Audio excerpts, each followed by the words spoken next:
November 2025. Let's go. Never thought I'd live this long.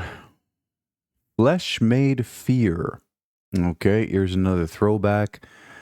Somebody 50 years old making their version of Silent Hill or Resident Evil. Either or. It's Resident Evil.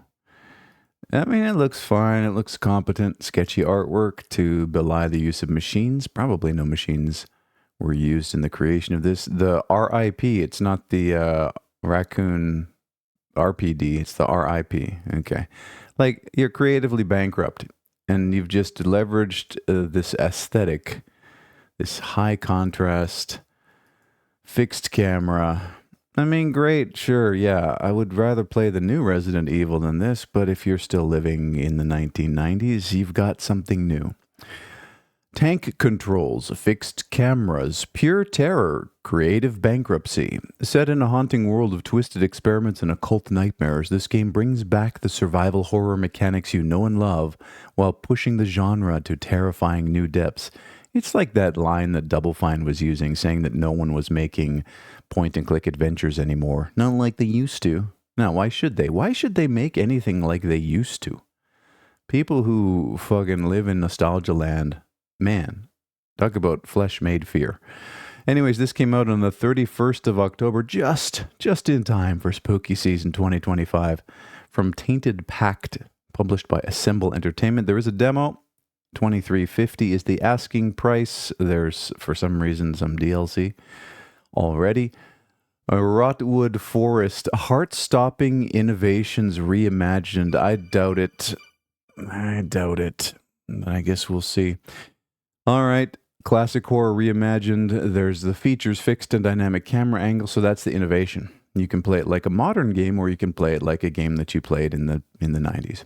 There are limited saves, inventory management, and a puzzle-driven narrative. Choose between a Natalie, who has less health and a larger inventory, or Jack, greater health and a smaller inventory. What does that say about the genders? The lady's not as strong, but for some reason she can pack a whole bunch of shit. She's got a big purse, I guess. Terrifying monsters and arsenal, and there is mature content, heavy depictions of blood, gore, horror, frightening scenes, violence, some nudity, and is not suited for children and young people under the age of 18. Children and young people. Action sequences involve violence against zombified humans and monsters. I'm good on this. I'm still haven't finished. I went on a big tear, actually, and started playing the Resident Evil franchise from the very beginning, from zero, and mostly 100% completed them all the way up to Village. And I think I'm about 75% of the way through Village.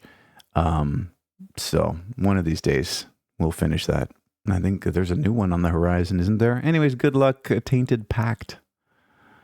The Zombie Slayers. Well, it's a zombie kind of morning, isn't it? I'm certainly feeling like one. All right. Little low fidelity, Welcome to Basingstoke sort of look. I was actually playing Welcome to Basingstoke the other day because I saw an update for it, and it's not terrible. It's not great, but it's fine for a zombie shooter, sort of Shaun of the Dead kind of experience. Is this co-op? Probably. And yeah, this kind of, what would you call this type of style? Just low effort 3D.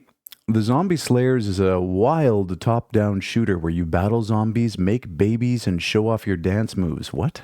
While dressed in sometimes ridiculous costumes. Oh, is there nudity? Team up with friends, adopt pets, and survive waves of undead chaos. It's crazy, colorful, and just the right amount of hilarity. Came out on the 31st of October, again, cutting the wire here, from Rashad Ibrahimli. Rashad, sorry. Kudos on using your real name, if that is. And published by indie.io. They want $9 for it. And it's a zombie game. Bust out some epic dance moves while looking fabulous in a ridiculous costume. 3D top-down shooter with a twist. Cute, colorful, and nuts. Is it cute or low effort? I mean, that's the real question here. Like your sense of humor. Whether you're taking down undead hordes, showing off your new hamster pet, or just trying to survive long enough to find some milk, the game has something for everyone. So there's a Zombie Slayer mode with survival stories or brutal zombie waves, a horde mode, I guess. Dive into Zombie Slayers, enjoy a world of fun, getting yourself dressed up. Okay, do you care about getting dressed up and shooting zombies in a lo-fi 3D environment? And here you go.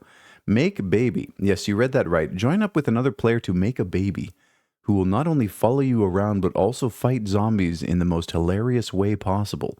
Just don't forget to keep that milk bottle handy. Nobody likes a cranky tot. Is there actually a quick time event to make the baby? The old hot coffee mod? Customize your character. There's dance moves. You can use items and a gun, and you can level up. What are you waiting for? Bro, the game to be better. That's what I'm waiting for. This has cartoon-style blood effects. Cartoon, hey? Looks like a 3D video game to me. I'm good.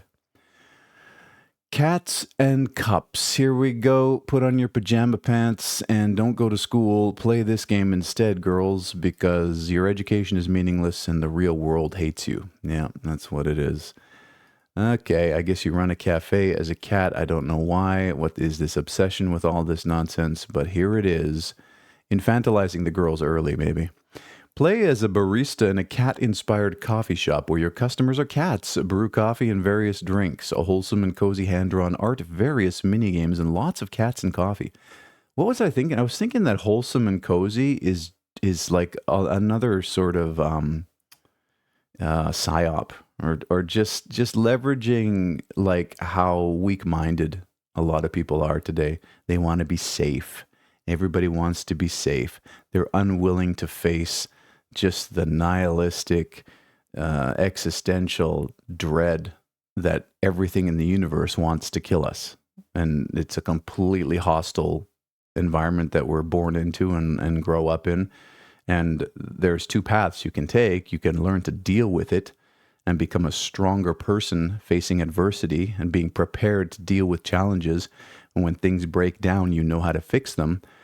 Or you can put on your pajama pants and lean back into your plushies and never leave your mom's basement. Like, I don't think that path is particularly productive, and I don't think it produces worthwhile people.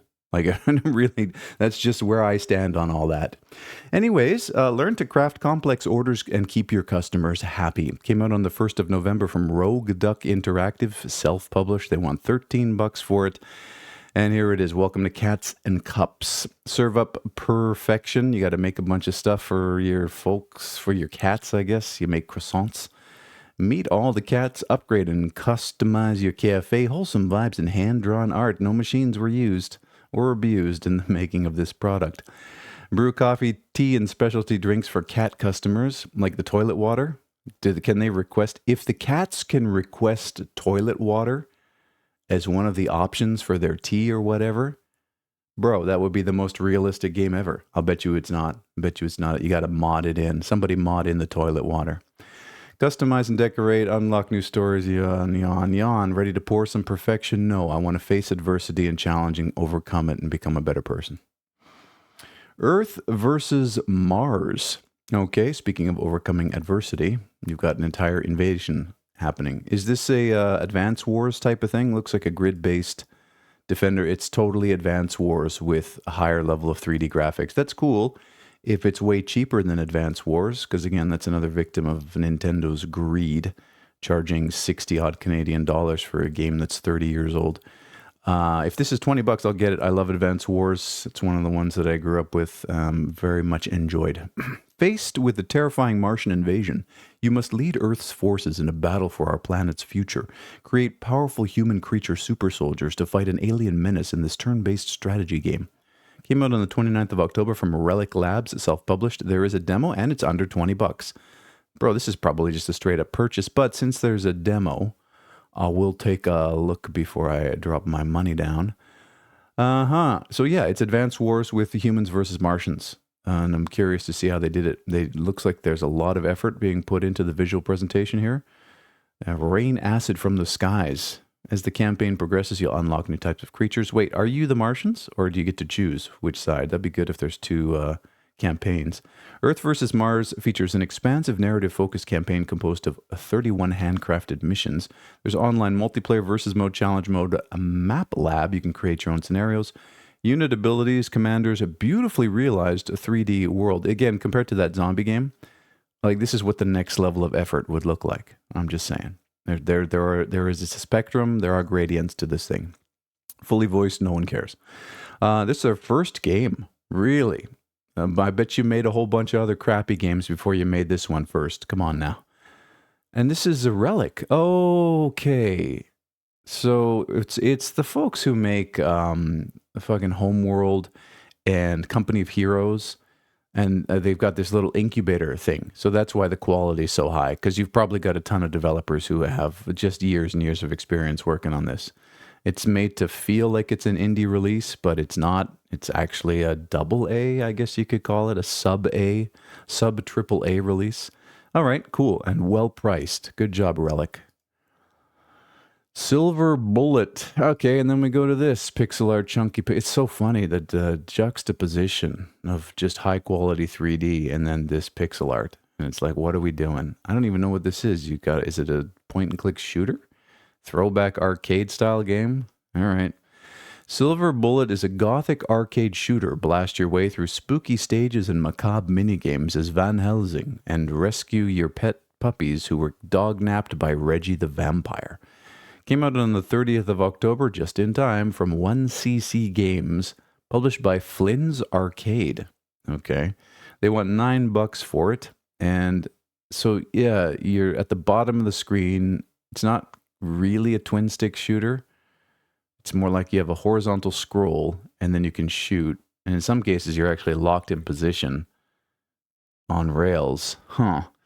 Van Helsing's faithful Hound of Silver can be summoned during stages to attack enemies. You can unlock an upgrade. You've got, what is this? Top Dog arcade mode and Terror Blocks have online leaderboards. Let's hope they're not hacked to shit yet. Control and Conquer. You can change all your controls. And old school cool. Is it really, though? With personality-filled pixel art. Okay. Customizable retro screen filters and spooky synth pop bops from legendary YM261 chip. Again, chiptunes is another thing that I don't understand. I think that's music for autists, absolutely. Silver Bullet looks and sounds like a long-lost 16-bit classic. I'm good. No, thank you. I lived through that era.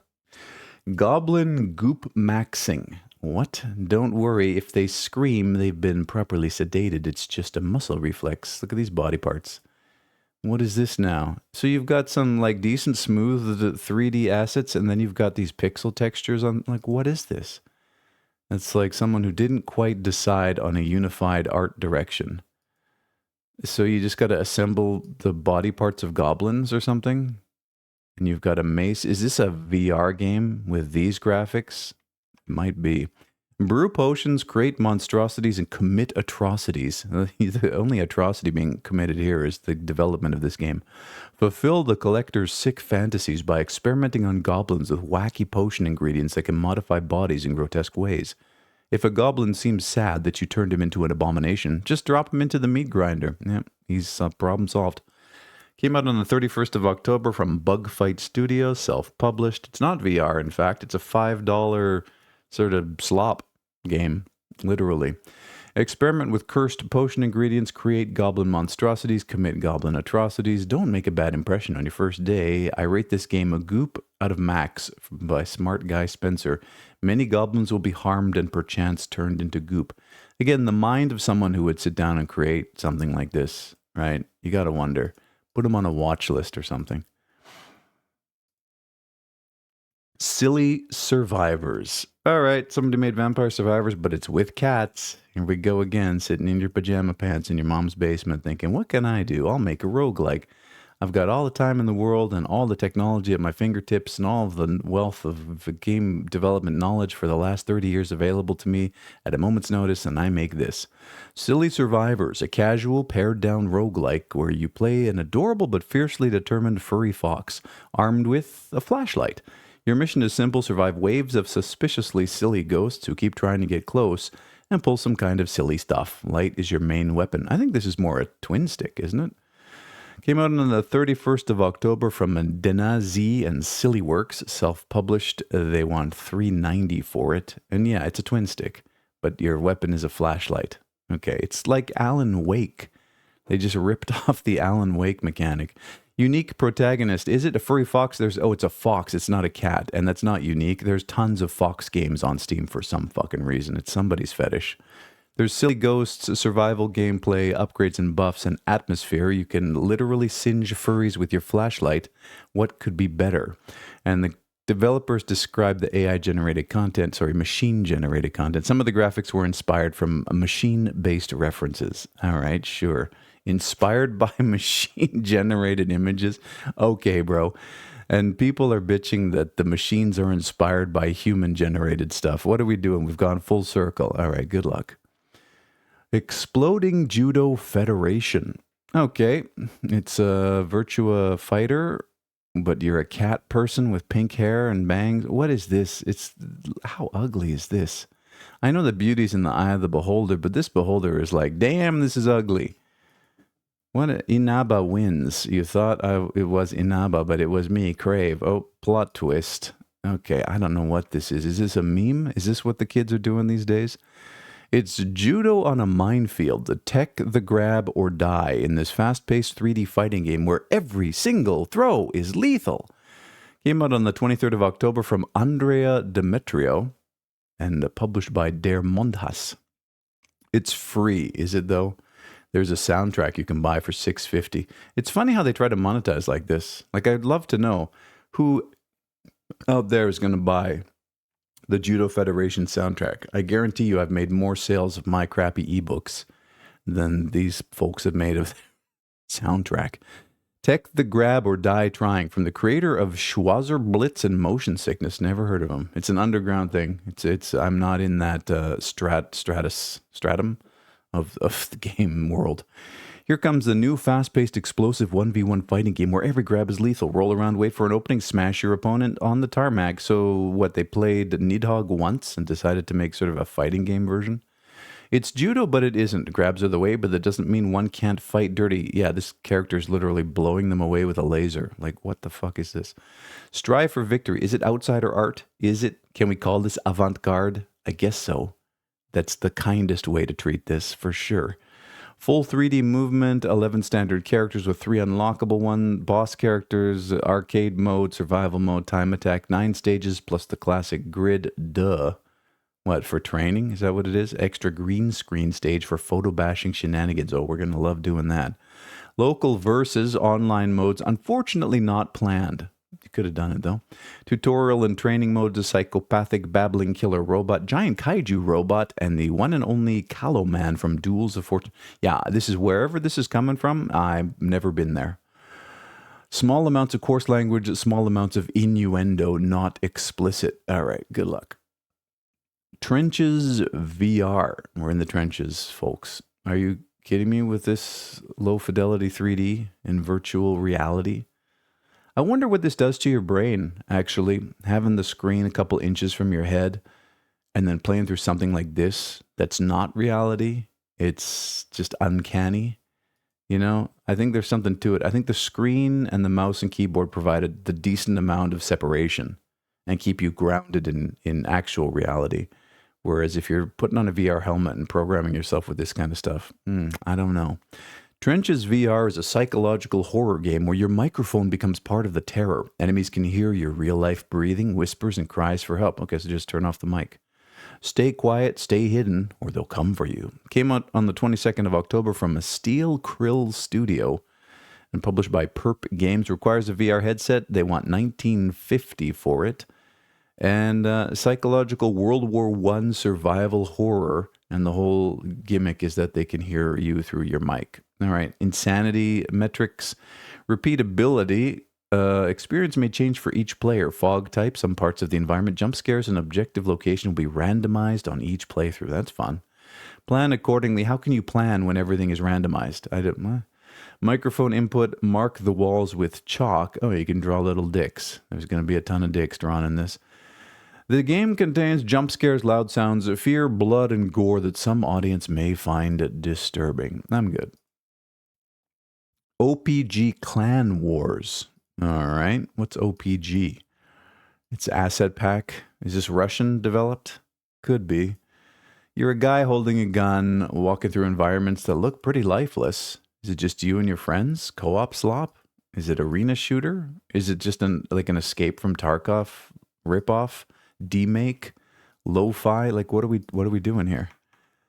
Online multiplayer with player versus environment battles. Oh, and again, I will say that Ark Raiders, man, I was watching some gameplay of that yesterday. Man, it looks so good. I didn't realize it was ex-Battlefield developers, which accounts for the polish. If you're looking for an extraction shooter, the thing that Arc Raiders gets right, and I hate to hijack this OPG, sorry, the thing that makes Arc Raiders so good and so unique is that I think for the first time in a multiplayer extraction shooter with voice over internet, where you can just openly chat on the open mic, that you can actually regularly team up with people rather than shoot on sight. There's still a lot of that. You can go in guns blazing and kill people, but I think the system is engineered so that it rewards you more for team playing with random people.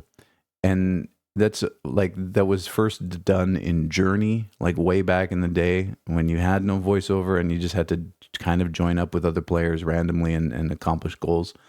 But Arc Raiders nails it. No, it's really good. Watch some gameplay. Even if you're not into it and you're just interested in game design and multiplayer game design, I think there's a revolution happening in that game. All right.